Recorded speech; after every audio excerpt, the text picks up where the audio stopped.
Many people believe that on the day of the resurrection, actual deceased dead people are going to walk the earth like zombies. But the question is, what evidence supports this theology? Does nature support this assumption? And since God created nature, does he support this theory? Now, based on the formula of sound doctrine, what do the scriptures really say about the resurrection? If we go back to the story of Adam and Eve, they are told by God that if they ate from the tree of knowledge, they would die. But according to the scriptures, they didn't physically die, because God exiled them from the garden. So what did God mean by, "You will surely die"? As we recall the events in the garden after they ate the fruit, they experienced a change in their mentality or consciousness. Immediately after they ate the fruit, it says, then the eyes of them both became open, and they knew they were naked. This means that they saw another side of their consciousness they were not aware of prior to them eating the fruit. But what is the fruit? Well, if the tree is a knowledge tree, what are you going to get from it? Knowledge, right? Then the fruit represents knowledge, hence the name tree of knowledge. And in this case, it's two types of knowledge, good and evil. After getting this knowledge, they became confused because it made them question their nakedness. Then their nakedness transformed into shame, which became sin, which is death. So in the Bible it says, the wages of sin is death. Now I remember hearing this scripture when I was a child, and I thought that if you committed a sin, you would just drop dead on the spot. It makes me smile when I think about it, especially since I'm glad that's not the case.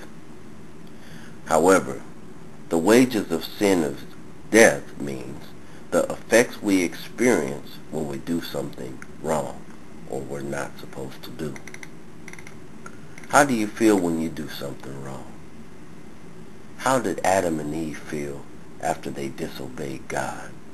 Regardless of the reason, their actions had consequences.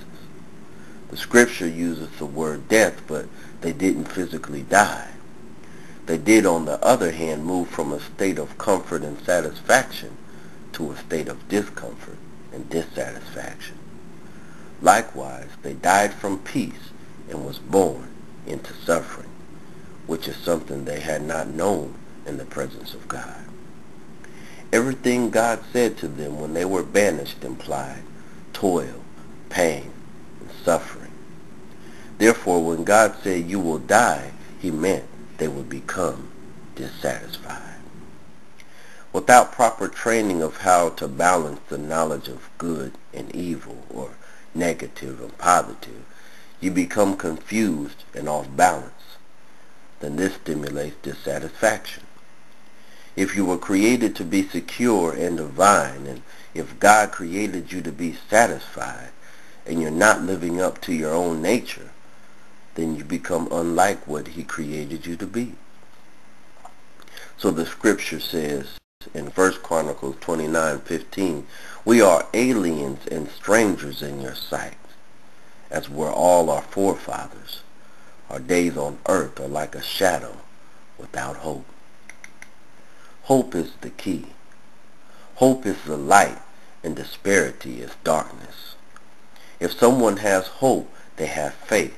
And if they have faith, they have positive thinking, which is strength against opposition. In Ecclesiastes 9:4 it says, anyone who is among the living has hope.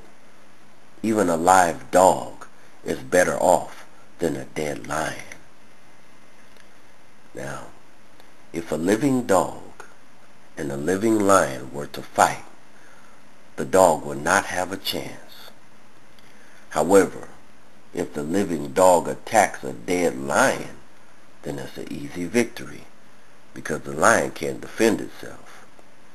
Therefore, any living being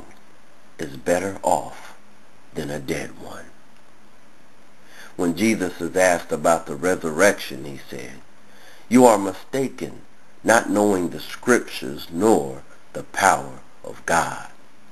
But concerning the resurrection of the dead, you have not read what was spoken to you by God, saying, I am the God of Abraham, the God of Isaac, and the God of Jacob."